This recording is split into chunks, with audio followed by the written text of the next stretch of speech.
Radio. Rahim here with the Haymaker, David Haye, all the way in London. I'm all the way in Dallas, but the news that's rocked the boxing world this morning, Dillian Whyte tests positive for a banned substance. VADA has revealed, and the Boxing Board of Commission has canceled Joshua Whyte.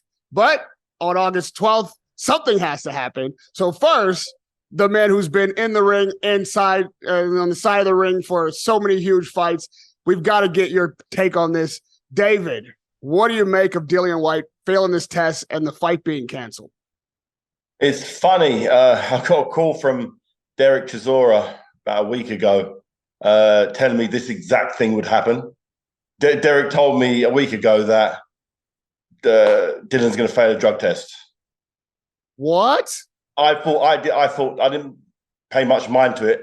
He's telling me he's fighting AJ a week ago. Said to keep it to myself, but I think it's the news is out there now that Dillian's not the man going to be in the ring with AJ on the 12th. And Derek's been training for that fight. He's brought the same camp. He's brought the same camp in, the same team at London shoot that he had for the Usyk fight. He hasn't done that since the Usyk fight. He knows he's going to need another Usyk performance where he pushed Usyk harder than AJ pushed him in those 24 rounds that AJ shared with him in Saudi. So very, very interesting. I think there should be an announcement at some stage, but you know, I think it's a great fight. Derek always gives value for money. He's a Londoner. It's at the O2 Arena. You know, if you look at Dillian and Derek, if you look at their last fight, Derek was winning the fight up until he had that point deducted and unfortunately got chinned in that 11th round. But it was a very close fight. You know, if you look at both of their last performances against the WBC champion, Tyson Fury, Dillian got knocked out quite conclusively and Derek went to points. He lasted the 12 rounds decision.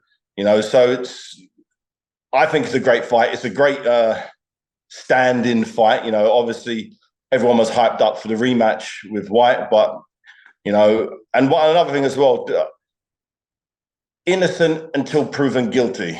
You know, we've seen it in recent days where, you know, Conor Benn had been dragged through the mud about his failed test, but it's not failed until it's ruled you've cheated in some way, shape, or form, and he's been exonerated.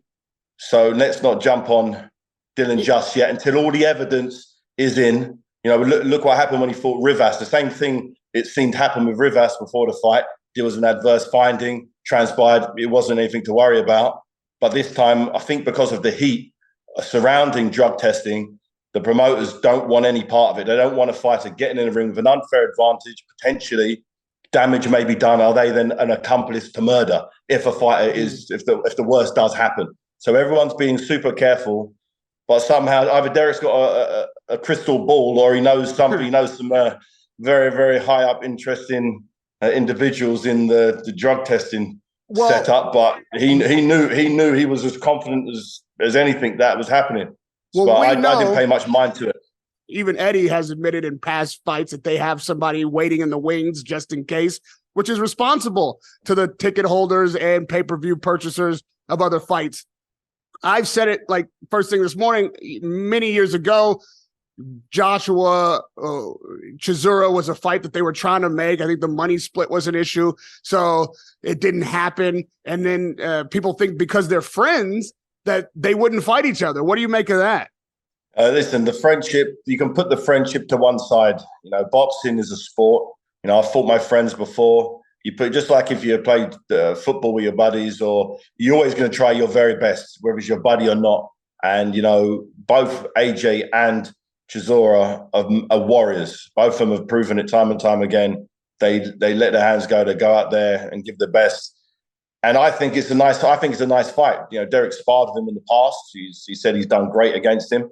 You know, the pressure style that Derek has for AJ, I think it's great. You know, the way to get to AJ is not to, you know, if you're Usyk and a southpaw, yeah, you can box him. But as you saw with Andy Ruiz the first time round, if AJ starts trading and engaging with you, you got yourself a chance. You know, and Derek's proven if he's got a game plan, which it appears he's been working towards it in camp with the same team that he worked with for the Usyk fight. You know, these guys at London shoot fighters, they know what they're doing, and he's going to be in great shape. And I think it's a great fight. You know, it's AJ versus Whyte, AJ versus Chisora. You know, the fans are going to be there. You know, Chisora's got a massive, huge fan base. He always gives value for money. You know, everyone who was there to watch him fight Fury, he gave every ounce that he had on the night. It wasn't enough against the number one in the division, but he was there. You know, he wasn't knocked out. He went out there on his shield. And here he is again with another opportunity. He's had more lives than most cats do. Well, nobody knows better than Anthony Joshua the danger of having a last-minute replacement, no matter how confident you are that you can beat the guy. Obviously, a lot of fans think, well, you know, Chisora, that'd be a great fight because they're both British fighters. They both have huge fan bases. It's obviously at the O2, makes perfect sense. But Joshua and Chisora are at different stages of their career. And the fight that they would have had some 7 or 8 years ago, obviously, is not the fight they'll have this Saturday if they do indeed have the fight. But at the same time, knowing Chisora, knowing what he knows about boxing, and this could be his last big shot at a big, big win, coming in with a head full of steam, Joshua having been prepared for somebody else, nobody knows better than Joshua how dangerous a situation that is. And not to be cheeky about it, but there's always Andy Ruiz still waiting in the wings. He was preparing for Wilder for some time. We know he's in the gym. It could be a rubber match. It seems like the fans want it. Arena? At the O2 Arena, the fans that were turning up want to see a London derby. They want to see like an all-British showdown. You've got great fighters like Filip Hrgovic, highly ranked, respected, unbeaten. Fantastic. That's a great fight. But Chisora's, that's pay-per-view. He's a pay-per-view fighter. You're going to get a pay-per-view performance. I think it's roll him out one last time. Go out there. You never know. You never know in the heavyweight division. AJ may take him lightly. He might be able to roll back one of those fights like he did, you know, when the pressure's really on. And you know, I like it, obviously. And Derek's been preparing for this fight, this specific fight. I didn't know what he was talking about. I thought he was just heard some rumors, and he's on it. He knows what is in store, and he's ready. He's ready for Saturday night. Yeah, and you know, obviously Hrgovic is on the card. We can't pretend like that's not a challenge if he were to be elevated for Joshua. Yeah. We can't pretend, you know, but again, it's a British fight, and Derek's already preparing. To be fair, Hrgovic is probably a fight that Joshua would have to prepare for Hrgovic. Yes.